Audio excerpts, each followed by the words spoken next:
민재야, 잘할 수 있지?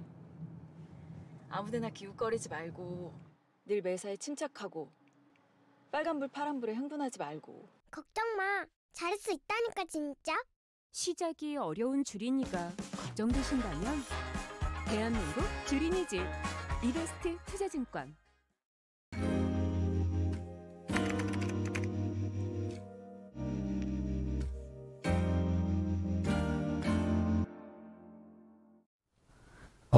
안녕하십니까. 이병헌 리서치입니다. 딱 이거 새롭게 시작하는데 또 음료수 건너는 거예요. 그래요. 새롭다기보다 이제는 애널리스트들이 각자 자신의 자료를 주로 발표하고 그냥 모닝 미팅 저희 거 질의응답 시간은 빼고 그냥 발표 시간은 딱 공개하고 그 정도 하고 그런데 좀 아쉬운 점이 있어서 목요일마다 하여튼 섹터 애널리스트랑 좀 월요일은 제가 전략하는 사람들과 좀 얘기를 하는데 오늘 사실 첫 시간인데 건설이에요. 근데 제가 이제 김선일 연구원 보면서 드리고 싶은 말씀은 한 2달 전부터 건설주가 PBR이 되게 낮았잖아요. 그렇죠. 그냥 같이 투자하시는 분들 중에서 가장 많이 물려 있는 것들이 뭐 GS건설, DLENC, 뭔가 건설주들이었는데 하여튼 제가 이제 건설 담당자 애널리스트를 얘기를 하다 보면 국내는 제외시키고 해외 쪽이 좋아 보인다. 이 얘기를 해서 현대건설, 삼성 엔지니어링 또 김선일 연구원 삼성물산도 얘기하는 것 같고. 물산은 제 커버리 이승웅 연구원 커버리지긴 하지만 수혜 종목이다. 그렇죠. 그래서 그렇게 얘기하고 있고 또 근데 많은 샀던 사람들은 결국 과거에 우리나라 건설회사가 해외 수주에서는 한번 뒤었던 경험들이 있거든요. 그래서 워낙 국내 건설 사업이 마진이 좋았잖아요. 그 두 자릿수 마진이었으니까. 네네. 그냥 건설이 좀 정책 모멘텀을 언제 돌았을까 뭐 이런 고민들이 있는 것 같아요. 그래서 오늘 사실 건설 쪽 관심 있는 분 많습니다. 근데 네네. 저는 뭐 개인적인 거 말씀드리면 제가 그냥 어디 요새 뭐 유튜브나 누구 만나면 슬쩍슬쩍 흘리는 섹터가 건설주였거든요. 싸니까. 네네. 싸니까 사놓으면 되고 사실 모멘텀이라는 거 해외 쪽 모멘텀이 있는데다가 국내 쪽은 정책 방향성이 좀 바뀐다면 이런 기대는 좀 있는 것 같아요. 네네. 그래서 그건 내 생각이고 오늘 섹터 담당자한테 좀 또 상세하게 좀 들어보려고 하니까 하여튼 김선일 연구원이 잘 PT 자료 보면서 좀 얘기해 주시면 제가 중간중간 궁금하면 물어보도록 할게요. 말씀드리겠습니다. 일단 제목처럼 저희 섹터의 지금 모멘텀이 이제 해외 플랜트에서 훈풍이 불고 있다라는 그런 취지의 이제 간략한 업종 설명하는 그런 자료고요. 그 서머리에서 제가 이제 해외 플랜트 발주 업황이 기다려진다. 그리고 기회 요인으로는 뒤에서 이제 순차적으로 말씀드릴 사우디에서 이제 캐펙스 쓰는 거, 에너지 업체들이 이제 캐펙스 쓰는 거 이런 얘기들 드릴 건데 우선 이제 앞에 이제 저희 센터장님께서 말씀 주셔서 위험 요인을 잠깐 봐주시면은 이게 이제 저희가 사실 2분기 건설사들 실적이 나왔는데 분양이 성과가 지금 나쁘지가 사실 않습니다. 저희 그러니까. 7월달 누계 기준으로 분양을 보면은 YOY로 지금 막 분양이 안 될 것처럼 이제 언론에서 엄청 이제 크게 대피를 하고 있지만 실제 데이터로는 7월 누계 분양이 작년 7월 누계랑 비교해 보면 3% 정도 감소한 수준이거든요. 그래서 이 절대 분양 자체가 달성이 나쁘지가 않은데 이게 이제 주가 측면에서는 계속 챌린지를 받는 이유가 5월 달에도 사실 이랬었고 5월 달에도 잘했을 때도 그럼 6월은 할 수 있냐? 7월은 할 수 있냐? 이게 지금 계속 저희 섹터를 누르는 리스크가 되고 있고 그게 이제 사실은 금리 때문이 아니겠느냐. 저희가 뭐 서울 수도권 분양이 지금 10월, 11월, 12월 해서 4분기에 많이 집중되어 있는데 요게 소화가 될 수 있냐. 이제 이거가 계속 지금 섹터에 다가오는 리스크로 나타나고 있는 상황입니다. 우리 김세현 연구원과는 우리가 주식에 관한 얘기도 하지만 제가 투자위원회 활동을 하니까 맨날 물어보잖아요, 김세현 연구원한테. 근데 결국 이거는 구조를 우리 이리오너 분들 좀 알고 계셨으면 좋겠어요. 그래서 건설에는 크게 보면 두 주체가 있는데 바로 시행사가 있고 시공사가 있잖아요. 그래서 시행사는 공사를 발주해 주는 곳이에요. 그래서 시행업자들이 돈 크게 법니다. 그래가지고 그런 분들이 있으시고 시행사 하시는 분들은 이제 프로젝트 만들고 땅 입지도 보고 해가지고 돈을 조달해가지고 그리고 증권사가 돈을 대죠. BF로. 그렇죠. 또 시공사 뭐 하냐면 발주된 공사를 맡아서 건물을 올리면 되는 거예요. 그래서 뭐죠? 책임 완공인가? 책임준공. 협약만 해주면 되거든요. 여기서 굉장히 제가 이 말씀을 드리고 싶은 게 요즘 부동산 건설주 얘기를 했더니 김선일 연구원 다들 이 얘기를 해요. 부동산 경기가 안 좋고 그런데 시공사는 크게 상관없지 않아요? 공사를 계속 하고 있죠. 근데 그쵸. 이제 이게 좀 이제 안타까운 부분은 아까 책임준공 말씀하셨는데 이제 책임준공은 건설사가 지금 분양률이나 이런 그 성과와 무관하게 기간 안에 공사를 해주는 게 이제 책임준공 확약인데 사실 이게 건설사한테는 분양이 안 될 경우는 그러니까 분양률이 저조할 경우는 리스크로 올 수가 있습니다. 왜냐하면 사실 이제 저희가 이제 공사비를 받아가면서 공사를 하는 게 일반적인데 맞아요. 분양이 안 돼도 일단 공사부터 해주겠다 약간 이런 거라서 뭐 시행자가 이제 손해를 본다기보다는 건설사의 매출 채권이 훼손될 수 있는 리스크가 이제 돈을 못 받는 경우가 생겨요. 못 받는 경우가 또 생기는 거죠. 하나는 사실 시공사들 같은 경우에는 발주자와 계약한 금액보다 요즘처럼 원자재 가격이 올라오니까 올라가면 그쵸. 쉽게 말해서 그 비용이 더 들어가는 경우가 나오지 않는데 그게 이렇게 비용이 크지는 않더라고. 맞나? 근데 이제 더 들어가는 게 팩트라서 뭐 비용이 뭐 예를 들면 현장 하나에 임팩이 작더라도 건설사가 하는 현장이 100개면 이제 회사 입장에서 임팩트가 커지는 게 돼버리는 거죠. 그럼 이제 발주처로부터 도급 증액, 공사비를 더 주세요라고 해야 되는데 지금 이제 부동산 수요가 살짝 이제 꺾이는 구간에서는 발주처조차도 이게 이제 분양가로 태우기가 좀 요원한 상황에 오는 거죠. 그래서 건설사들이 뒤에서 보여드리겠지만 2분기 실적이 지금 이제 다 좀 감익이 나오는 상황. 이원 의원이 먼저 말하는 게 뒤에 이제 좋은 이야기 하려고 하는 거예요. 네. 진짜 건설에서 해볼만 사야 된다는 생각인데 사실 이 부분을 많이들이 PF 사업 구조를 헷갈려 하시는 것 같아요. 제가 이제 다음 주에 이건 좀 다루려고 하는데 그러니까 저희들이 이제 아무래도 이 일을 증권사는 굉장히 주된 비즈니스가 이 비즈니스예요. 그래서 저희들도 이제 관여를 많이 하는 편인데 사실 SPC라는 게 있잖아요. 그게 뭐 특수 목적법인이라고 하죠. 스페시픽인가 뭐. 네. 근데 특수 목적법인이나 사실 시행사가 토지 매입하고 사업 진행하는 주체고요. 시공사는 어떻게 보면 책임 준공해주고 물론 대개에 따라서 신용 보강해주는 경우도 있는데 네. 그러니까 제가 이걸 너무나 이 위험을 시공사가 가지는 것처럼 오해하시는 분들이 있더라고요. 왜냐하면 이제 제가 이제 일원을 하는 이유는 좀 일요 주식 투자 시장에 좀 쉬운 것도 좋지만 지나치게 쉽게 말하다 보니까 좀 부정확한 얘기들 많이 하시는데 어쩌면 건설회사는 신용 보강 기관도 아니고 어떤 사업의 주체도 아니라는 거. 그래서 뭐 시공사도 중요하지만 이 부분은 좀 알아주셨으면 좋겠고 그래서 저는 어떤 경우에 정말 PF가 문제된다. 그러면 앞으로 이제 수주가 잘 안 나올 가능성은 물론 위험은 좀 있죠. 근데 이제 더 큰 위험은 사실 금융회사가 지는 거 아닌가요? 리스크에서는.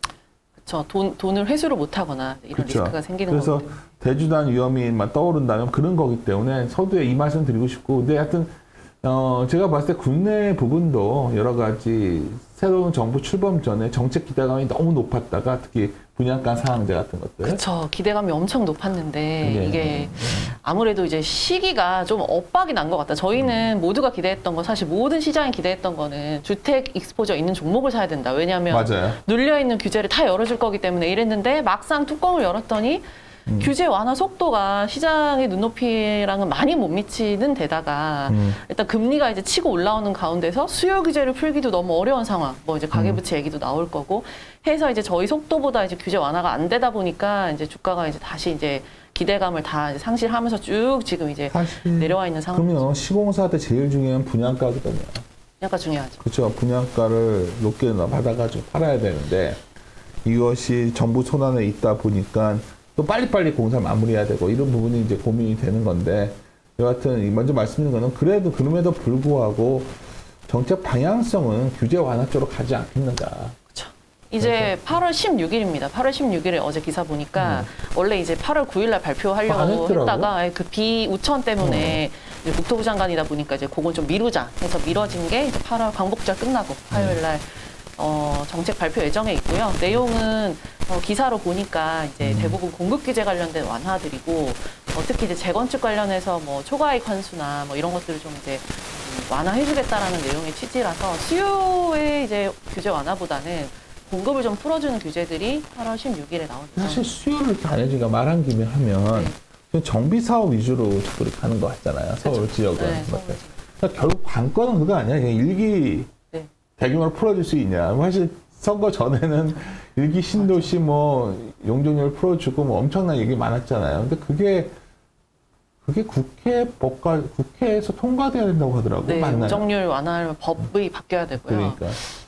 그래서 쉽지 않지 있습니다. 않겠네. 이건 뭐 이 얘기하러 온 게 아니라 사실 이 부분 보고 있으면 계속해서 불확실성 얘기하게 되고 많이 되는데 제가 드리고 싶은 요지는 일단 건설주가 밸류에이션이 싸다. 네네. 돈들도 많아서 크게 위험하지는 않다. 네네. 근데 수준은 지금까지 많이 받아놨다. 네. 단지 앞으로 수준을 고민들 하시는데 뭐 또 공사 현장에 문제가 됐을 때 그런 시공사가 다 떠왔냐? 그건 아니다. 예를 들어서 시행사와 여러 가지 소위 신용 보강에 대한 책임을 지고 있는 것들은 다른 곳에 있는 경우가 많다. 그렇죠. 정확히 말씀하시죠. 그게 이 정도 수준에서는 국내 요인은 정리를 해보고 네. 근데 모멘텀이 있냐 없냐가 중요한데 제가 보기엔 모멘텀이 해외 쪽에 있거든요. 근데 네네네. 트라우마처럼 우리 3N에 대한 트라우마가 있잖아요. 3N 뭐 GS 건설 뭐 있었죠. 한번 크게 한번 수주 따다 그런 돈 많고 돈을 못 벌어주니까 그때 그래서 해외 근데 요즘은 심상치 않단 말이 있고 네네. 그래서 아까 제가 들은 거는 그 김세련 연구원이 삼성 엔지니어링, 현대건설 네네. 그리고 우리 지주회사 에너지 커버하는 삼성물산도 물산, 이 세 네. 가지 종목 정도는 상당히 괜찮다고. 네네.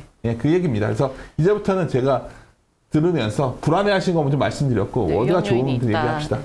네. 위험 요인 아마 그리고 다 직관하실 겁니다. 이제 맞아요. 부동산 계속 보시면. 그래서 이제 그게 위험 요인이나 기회 요인도 있다라는 얘기를 좀 드려보고 싶어서 작성한 자료고요. 일단은 실적부터 쭉 나왔기 때문에 좀 말씀드려 보면은 저희 지금 건설이 2분기가 YOY로 매출은 성장했는데 그리고 컨센 대비해서 매출도 상회했는데 영업이익은 YOY 감익 그리고 컨센에 이제 이달을 했습니다. 근데 이러한 현상이 생긴 이유가 매출은 저희 1분기 때 그 안전진단 이슈 때문에 좀 공사 못했던 거 밀어놓은 거가 2분기에 확 올라오면서 기대보다 매출은 훨씬 크게 떴고요. 근데 이제 매출이 크면 이익도 커야 되는데 2분기 합산 기준으로 보면은 이익이 기대보다 낮고 YOY 감익이 됐던 이유는 아까 이제 초대 해 주셨지만 그 건자재 가격 상승이 이제 에스컬레이션으로 저희 공사비로 이제 받아오지 못하는 상황이 되다 보니까 지금 진행하고 있는 모든 공사 현장에 대해서 저희가 이제 공사 원가를 진행 예정 원가라고 표현하는데 그 원가를 일시적으로 한꺼번에 다 이제 올린 그런 회계 처리가 있었습니다. 그래서 이익은 좀 이제 다 좀 낮아진 상황이다 보시면 되고, 그럼 이제 사실 이제 직관적으로 요새 뭐 시멘트도 가격을 추가로 올린다 얘기를 하지만 저희 그 주요 원재료가 사실 비중으로는 시멘트랑 철근이 이제 메인이거든요. 근데 철근 가격은 이미 약간 피크아웃을 하고 있기 때문에 사실 실적만 놓고 보면 건설주들이 주택 있는 종목 기준으로 2분기 이제 저점을 다지고 3분기, 4분기는 이제 완연하게 QOQ로 추세적으로 회복하는 게 이제 지금 실적은 직관적으로 그렇다 이렇게 말씀드릴 수 있을 것 같은데 설명드렸던 것처럼 이제 리스크가 계속 분양을 잘 했음에도 불구하고 그럼 3분기는 분양 또 잘 할 수 있어? 연말은 그러니까. 할 수 있어? 내년은 할 수 있어? 요게 이제 저희 섹터에 이제 지금 깨 부셔야 되는 챌린지에 와 있는 상황이다 보시면 될 것 같고 결국 이제 연말에 분양 성과를 좀 확인해야 될 필요가 있겠죠.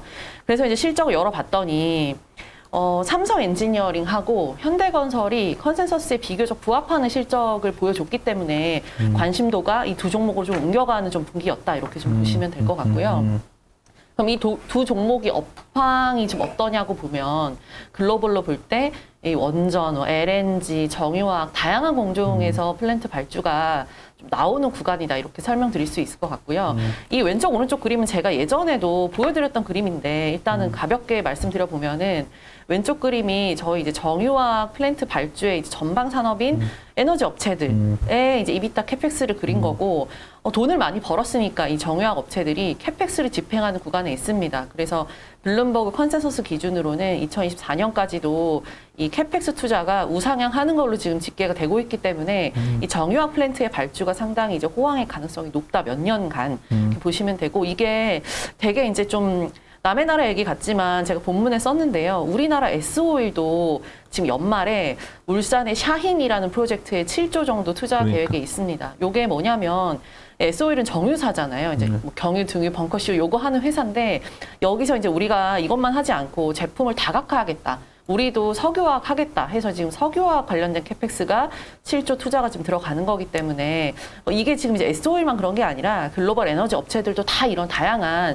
캐펙스 투자를 하는 그런 구간이다 보시면 될 것 같습니다. 근데 이런 플랜트에 내가 이제 그러니까 우리나라가 3년 빼고는 이런 플랜트 쪽에 보면은 그 프로젝트에 좀 밑단에 있단 말이 많았잖아요. 그러니까 좀 마진을 좀 지금은 안 그런 거예요? 약간 이제 포지션으로는 저희가 EPC라고 하는 게 엔지니어링, 이제 프로큐어먼트, 컨스트럭션 이렇게 가는 건데 이제 이걸 이제 아울러서 EPC 회사다 저희가 보통 부르지만 사실 이제 우리나라 옛날에 그 막 손실 보고 할 때가 그러니까. P랑 C, 그러니까 조달이랑 공사, 시공 요거 두 개에 집중하다 보니까 이게 요 마진순이 요렇거든요. 그래서 여기서는 손실을 많이 본 건데 이제 삼성 엔지니어링이 이 쪽으로 지금 많이 이제 고도화를 하고 있는 상황이고 마찬가지로 현대건설도 이쪽으로 좀 많이 옮겨가 있는 상황입니다. 제가 저번 김세현 연구원 말로도 이제는 과거와 다르다 해서 다르다. 진짜 다른 거죠. 네, 다릅니다. 왜냐면 건설 애널들에 대한 불신 중에 하나가 항상 일회성 경우 이번에 끝입니다. 다 반영했다는데 그렇죠. 안 믿겨서 사람들이. 아니 저희도 이제 회사랑 소통하는데 저희도 끝이겠거니 하는데 나오고 사실 이번 2분기도 일회성 많았잖아요. 있었죠. 일회성이 예, 있었죠. 그래서 다들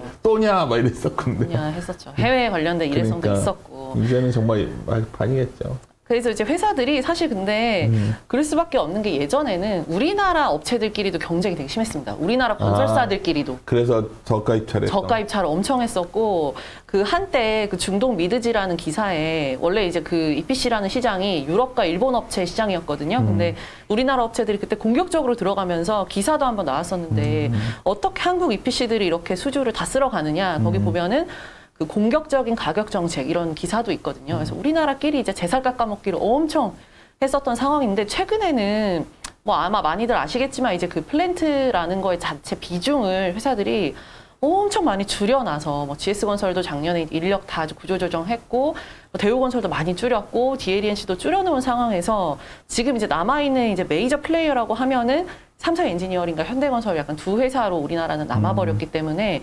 경쟁 강도 측면에서는 제살 깎아먹기식 수준은 너무 이제 올드하다 그렇게 이제 하지 않지 않겠냐. 제가 뭐 여담으로 뭐 둘이서 얘기하는 시간이니까 말씀드리면 우리 김세련 연구원도 대학 졸업하시고 건설회사 하셨잖아요. 네. 당시에 3N에 얼마나 인기가 좋은 직장이었냐면 그쵸. 요즘 VC 생각하시면 돼요. 연봉 세고 해외를 무대로 플랜트 활동하고 뭐 그래서 멋있었죠. 중동 나가서 이제 일하고. 요즘 젊은 분들 친구들에서 꼰대 같다고 얘기 저한테 하는데 그 건설이 그 정도로 난리였던 시절이 있었어요. 근데 아마 사실 그 정도는 아니지만 제가 이제 요즘 이 해외 쪽 건설 모멘텀을 보다 느낀 거는 그래도 우리가 여러 가지 그 옛날 리비아 공사도 고생하고 여러 고생을 거치면서 이제는 정말 이 프로젝트의 상단까지 진출한 거 아니겠는가? 그쵸. 특히 이번에 빈살만 네, 빈살만 네, 왕세자님 오십니다. 엄청난 그 도시 뭐죠? 이름 까먹었어요. 네옴시티. 네옴시티 네. 뭐 이런 것들 보면 우리의 역할이 좀 더 커지지 않을까 하여튼. 근데 기업도 다 이제 그 어려움을 거치면서 성장을 하기 때문에 네. 과거와 같이 그렇게 이제 그냥 그때는 볼륨 성장, 매출 성장이 중요하던 그러니까. 시기여서 이제 막 이제 수주를 많이 하는 게 중요했던 때고 지금은 이제 원가 관리가 훨씬 중요한 시대가 돼서 돈 되는 거, 잘 하는 거 이제 그런 거 위주로 이제 많이 안 하더라도 천천히 성장하더라도 변한 것 같아. 하겠다. 그러다 보면 GS가 이 일회성 또 반영해서 깜짝 놀랐어요. GS가 이제 했던 거는 옛날에 수주한 옛날 거. 거니까 나도 말하고 공사율 이제 100% 된 거. 그렇게 보시면 됩니다.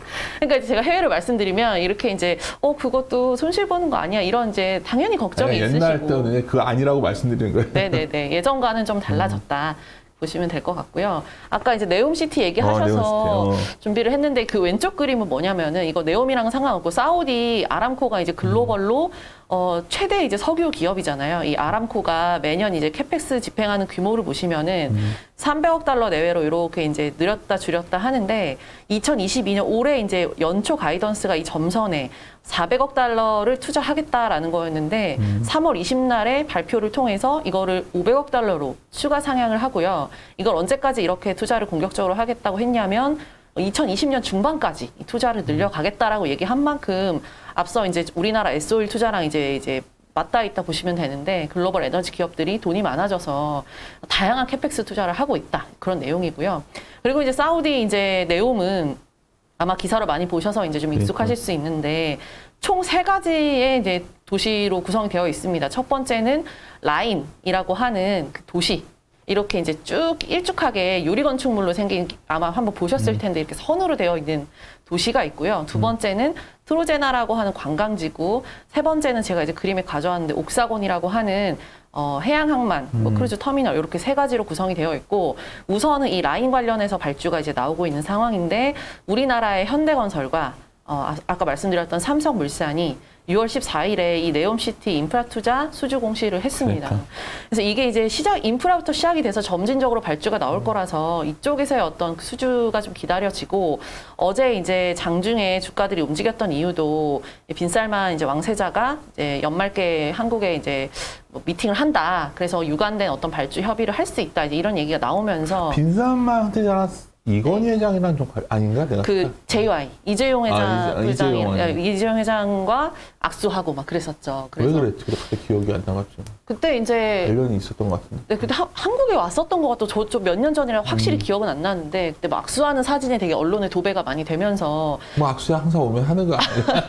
근데 이제 삼성과 했다. 삼성과 이제 내가 네. 어제 내가 이거를 네. 건설주를 그래도 하도 물려 있는 사람이 많아서 작은 게 아니라 진짜 막 다들 경악을 해요, 이 종목을. 그래서 하다가 내가 그래도 건설주 갖고 오기를 가라 하다가 어제 갑자기 난리가 난 거야. 이제 드디어 뭐 해서 내가 이제 사실 김세영과 얘기를 했었기 때문에 아침에 네네. 나는 콜을 주로 이제 현대건설과 삼성물산 두 가지를 이렇게 해야 하는데 네. 다들 삼성과 쪽과 관련이 사우디와 관련이 뭐 좀 네. 있다 뭐 이런 네. 얘기하는데 뭔지 모르겠어 물어보면 별거 없는 거네. 그래요? 악수가 이제 의미가 있죠. 이제. 그래 그런 거야? 악수? 그리고 이제 삼성그룹 자체가 사우디발 수주를 많이 했던 회사기도 하고요. 그렇다고 물산도 하더라고. 그렇고 삼성 물산이 엔지니어링도 그렇고 그래서 이제 아마 좀 수혜주로 좀 더 부각이 되는 거고, 이게 아무래도 도시개발 프로젝트다 보니까 조금 더 이제 이 물산의 레코드를 보는 것 같고, 그 예전에 물산이 꼭 사우디는 아니지만 그 이제 두바이의 그 부르즈 칼리파, 버잘라랍 이런 그 레코드가 있다 보니까 조금 더 이런 도시개발 관련해서는 이제 물산의 관심이 좀 높으신 것 같은데, 어쨌든 수주는 현대건설과 삼성물산이 수주를 했고요. 유관된 프로젝트들이 이제 계속 꾸준히 발주가 나오지 않겠느냐. 어마어마한 규모더라고요. 네, 최소 뭐 640조, 뭐 최대로는 1,300조 얘기도 나오는데 어쨌든 건설 그만큼 분위기상 돈이 더 들잖아요. 그렇죠. 그러니까 그래서 이제 그런 기대가 있다. 오일머니가 움직이고 있다. 이렇게 보시면 될 것 같고, 이제 아까 앞서 말씀하셨던 마진에 관련된 내용인데, 이제 제살 깎아먹기식 경쟁은 안 할 거다라는 내용을 말씀드리고 싶어서, 이 왼쪽을 보시면은 까만색 삼성 엔지니어링의 수주 잔고 늘어나는 동안에 저희 글로벌 피어들이 다 좋았냐 하면은 안 그런 회사도 있고 그냥 전형한 회사도 있다라는 거라서, 이게 업황이 좋다고 해서 다 좋고 다 나쁘고 이제 이거는 이제 아니게 된 것 같고요. 오른쪽에 보시면 ROE 재무 구조를 보시면 삼성엔지가 이제 이 당시에 먼저 빅베스를 털고 지금은 턴어라운드에서 ROE가 20% 나오는 상황인데, 글로벌 EPC들은 이제 작년 재작년 해서 이제 적자를 본 회사들도 있기 때문에 이제야 올해 재무 구조가 턴을 한다. 그래서 이 재무 구조가 왜 중요하냐면은 수주라는 게 우리가 모두 다 이제 모두 다 이제 그 고마진으로 수준할 수 없고, 특정 수준은 내가 따와야 되는 수준은 조금 마진을 포기하면서라도 가져와야 되는 게 있을 텐데, 재무 구조가 안 좋으면 그런 공격적인 수주도 사실 할 수가 없는 거거든요. 그래서 요런 거 여러 가지를 종합해 볼 때 일단은 경쟁 강도가, 업황은 예전보다 꽤 많이 좋아졌는데 경쟁 강도는 예전에 비해서 좀 줄었다. 요렇게 좀 말씀드릴 수가 있을 것 같습니다.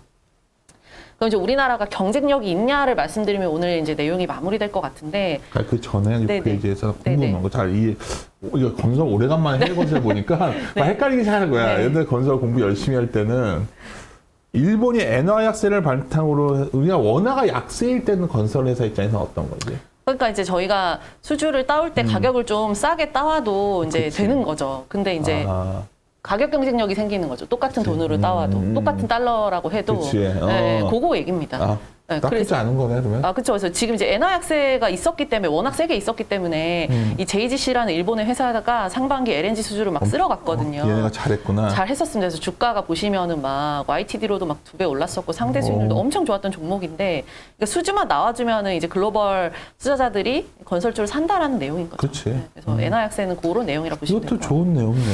그렇죠.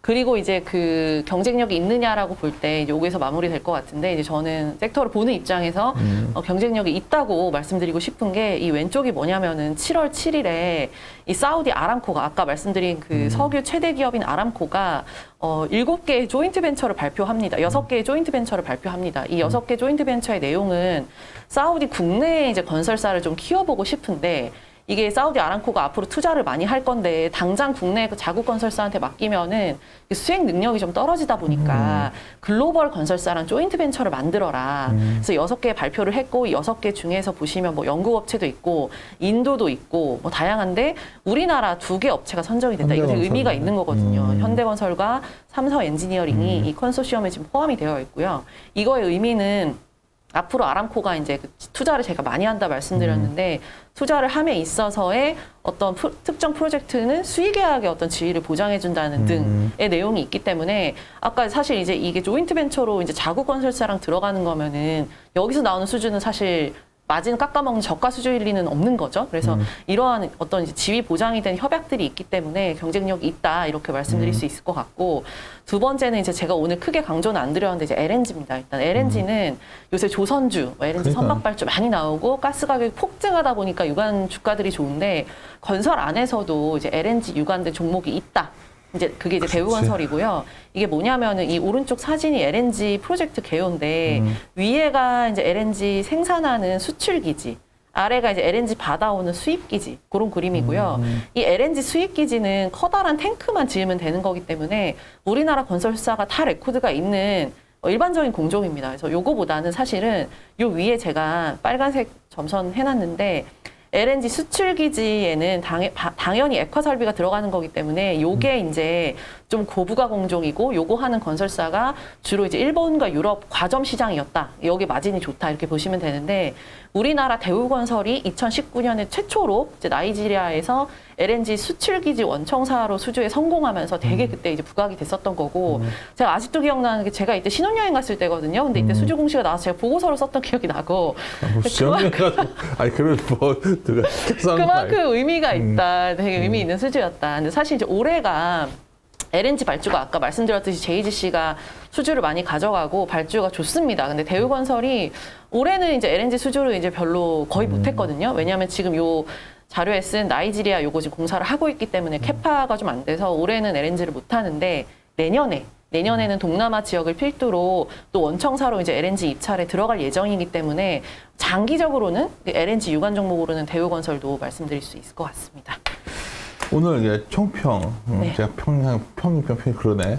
분명히 우리가 건설 담당자 같은 경우에는 어떻게 보면 국내 쪽보다는 해외 쪽을 갖고서 모멘텀 얘기하고 있는데 네. 정작 주식에 물려있는 사람들은 국내 쪽 유행이 궁금하단 말이에요. 그래서 그쵸. 결론적으로 네. 해외 쪽 모멘텀이 드러난 건 분명한 것 같아서 네. 그쪽에 그러면 건설주 포트폴리오를 현대건설, 삼엔, 뭐 삼성물산 정도로만 가져가는 게 맞는지. 근데 사람들이 많이 사놓은 건 GS건설, DLC 이런 거 아닐까요? 근데 이제 뭐 제 주변에 누구냐에 따라 다른데 GS건설은 비중을 조금 미리 줄이신 것 같고요. 정책 안 나올 때부터 줄여서 아직도 갖고 계시다면 제가 이제 그거를 현대건설로 이제 포트 조정을 하기를 좀 추천을 최근에 드리고 있는 상황이고 DLENC는 제가 이제 보고서로도 계속 말씀드렸지만 싸지게 된 이유가 있거든요, 회사가. 네. 그래서 이제 밸류에이션이 0.2배면은 PBR이 채권이죠, 채권. 주식이 더 이상 의미가 없는 수준까지 떨어져 있는 상황이라. 옛날 대림 산업인데, 네. 그러니까. 그렇죠. 예전 대림 산업의 절대 밸류 하단까지 깨서 네. 제 기억에 5만 원일 때도 누가 저한테 이제 5만 원이면 너무 싼 거 아니냐. 라는 얘기를 주신 적이 있는데 결국 4만 원이 된 거죠. 그쵸. 그래서 이제 제가 말씀드리고 싶은 건 최근에는 이제 수급이 좀 들어오면서 고개를 조금 들고 있긴 하지만 그 회사마다 지금 이제 주택 쪽에 이제 관련된 뭐 건자재 영향, 분양의 성과 이게 지금 업황이 좋으면 다 좋지만 업황이 썩 나쁘다 보니까 지금 회사마다 성과가 좀 다 다르거든요. 그래서 그 내용을 좀 확인하시고 투자를 하시는 게 좋겠다. 이건 내 주관적 생각인데 네. 내가 만약 김세현 연구원을 세미나를 들은 거야. 네. 내가 포트 매니저라면 네.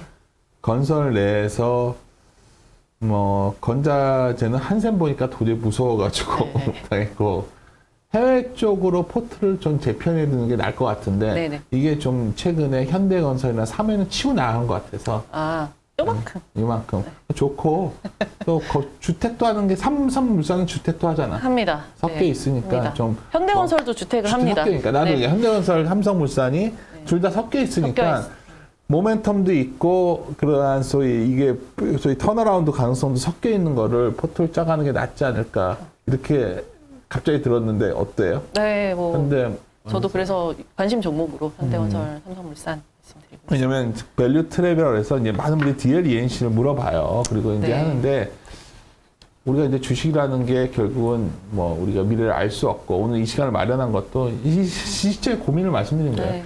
주택 위주의 마진이 너무 좋았기 때문에 주택 마진이 거의 15% 넘지 네, 않았어요. 네. 그러니까 그때는 주택 위주 건설업체 보는 게 100% 정답이었는데 이 정책 강도가 생각보다 유지에 완화한 속도가 그렇게 빠른 것 같지 않다면 결국 길게 보면 될 수도 있겠지만 이게 좀 뭔가 모멘텀을 갖고 있는 거. 그러니까 조선주에서도 재밌는 건 대우조선해양이랑 현대미포랑 주가 흐름이 많이 다르거든. 네. 그러니까 LNG선 쪽에 있는 것. 그러니까 그렇죠. 이쪽도 해외 쪽 모멘텀을 갖고 있는 거. 그러면서 동시에 건설을 주택을 하는 걸 갖는 게 낫지 않을까. 그렇죠. 그게 뭐 오늘 김세련 연구원의 세미나 듣고 나서 전략 입장에서 내린 판단입니다. 네. 이게 정답인지 저도 모르겠어요. 아무튼 알겠습니다. 오늘 바쁜데 오늘 일정 있다 그랬죠? 네네네. 빨리 가보셔야 돼서 오늘 좀 서둘러서 녹음했습니다. 매주 제가 이제 섹터랑 실질적인 어떤 좀 고민을 담은 내용들을 진행하려고 하니까 궁금한 거나 그런 어떤 질문 여기다 좀 댓글에 달아놓으시면 제가 또 이거에 대해서 물어보고 좀 더 고민하도록 하겠습니다. 네, 마무리 짓도록 하겠습니다. 네. 함께 고민하시죠.